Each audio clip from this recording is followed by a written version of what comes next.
இப்பள்ளியின் தாளாளர் பெரியவர் அவர்களே, இந்த வழக்காடு மன்றத்தின் நடுவராக வைத்திருக்கின்ற அருமை அண்ணன் கருப்புசாமி அவர்களே, தினமும் காலையில் சூரியன் உதிக்கிறதை போல என்னோடு உறவாடி கொண்டிருக்கின்ற அருமை நண்பர் பூவை செல்வராஜ் அவர்களே, இந்த வரன் தேடும் வரம் என்ற வரத்தின் அந்த திருமண ஏற்பாட்டு நிகழ்ச்சியின்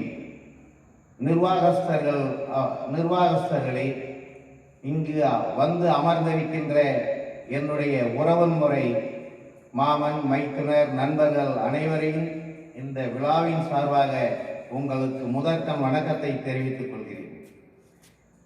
எனக்கு திருமண தாமதத்திற்கு காரணம் பெற்றோரின் ஆண்களே என்ற தலைப்பை ஒரு அவசர வேலையாக நான் காரில் சென்று கொண்டிருந்த பொழுது செல்வராஜ் அவர்கள் கொடுத்தார். அதற்கு பின்னால் என் மனநிலை சரியில்லை. என்னுடைய குடும்ப சூழ்நிலை 18 ஆண்டுகள் நான் 18 நாட்கள் KMCHிலே நான் அங்கே தங்கியிருக்க வேண்டிய ஒரு அசாதாரண சூழ்நிலை. நேற்று காலையில் தான் வந்தேன். இந்த விழாவில் கலந்து கொள்ள வேண்டும் என்ற என்னுடைய ஆசை. சமீபத்தில் இவரும் என்னை அங்கு வந்து பார்த்தார். செல்வராஜ் அவர்களும் கோவை வந்தார், என்னோடு பேசினார். அப்பொழுது சொன்னார், நீங்கள் வந்தே ஆக வேண்டும் என்றார். நான் வேறு ஆள் கொடுங்கினேன், அதெல்லாம் முடியாது, நீங்கள் தான் வரணும்னார். ஒரு சைடில் எனக்கு அது ஒரு மன கஷ்டம். என்னுடைய மாப்பிள்ளைக்கு ஒரு சின்ன ஆக்சிடென்ட், அதனால நான் அங்கேயே இருக்க வேண்டும். நேற்று வந்தேன். சரி, இன்றைக்கு இந்த நிகழ்ச்சியில் எனக்கும் உங்களை எல்லாம் பார்க்கணும் அப்படிங்கிற ஒரு ஆவல். ஏன்னா என் பையனுக்கு பொண்ணுக்கு திருமணம் ஆயிடுச்சு. இருந்தாலும் என்னுடைய ஆசை, இந்த சமுதாயத்திற்கு நாம் பொருளால் உதவி செய்யவில்லை என்றாலும் உடல் உழைப்பாலாவது ஏதாவது ஒரு உதவி செய்ய வேண்டும் என்ற எண்ணத்தோடு தான் நான் இந்த வரன் தேடும் வரத்திலே நான் பணியாற்றி கொண்டிருக்கிறேன். இப்பொழுது நம்முடைய தலைப்பிற்கு செல்லலாம். திருமணம் என்பது 1000 காலத்து பயிர். திருமணம் சொர்க்கத்தில் நிச்சயிக்கப்படுகிறது. முகமது நபி அவர்கள் சொல்வார்கள், திருமணம் என்பது ஒரு கூட்டல், திருமணம் என்பது பிள்ளை பெறுவது என்பது பெருக்கல், திருமணம் என்பது ஒரு இசாத் மீன்ஸ் வாழ்க்கையில் கடமையில் மிகப்பெரிய ஒரு அங்கம். இந்த திருமணத்தை செய்து முடித்தால்தான் ஒரு மனிதன் வாழ்வில் முழுமையாக அடைகிறார்.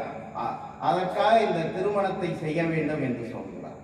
அதோடு மட்டுமல்ல, அதே முகமது நபிகள் சொல்கிறார், ஒரு ஆணும் பெண்ணும் இணைந்து வாழ்கின்ற ஒழுக்க நெறியை கடைபிடிக்கின்ற சட்ட முறைக்கு உட்பட்டதுதான் திருமணம். அது எப்படி சொல்றேன்னா, சாதாரண சொல்லணும்னா, ஒரு பையனும் பொண்ணும் சும்மா ஒரு இடத்துல பஸ்லயோ வேற இடத்துலயோ போனா எல்லாரும் திரும்பி பார்ப்போம், இது யார் இந்த பையன் பொண்ணு, ஏதோ ஒரு மாதிரியா இருக்காங்களே, யார் வீட்டு பையன். அதே திருமணமான பெண்ணும் பையனும் போயிருந்தா அந்த சமுதாயம் அங்கீகாரம் கொடுக்கிறது. அப்படிப்பட்ட திருமணம், நாம் விரும்புகின்ற திருமணம் ஏன் காலதாமதமாக ஆகிறது, அதை பற்றி நான் சொல்வதற்காக எனக்கு தெரிந்த சில கருத்துக்களை அவசரமாக இன்று காலையில் தயார் பண்ணேன். இப்போ எட்டி மரமானாலும் கொடி பற்றி படராது என்று சொல்வாங்க. எட்டி மரம்ங்கிறது ஒரு மோசமான மரம். அப்படின்னா என்ன இருக்குன்னா, எதற்கும் பயன்படாத மரம். ஆனா அந்த இடத்துல கொடி பற்றி படராமல் இருக்காது என்பது ஒரு பழமொழி.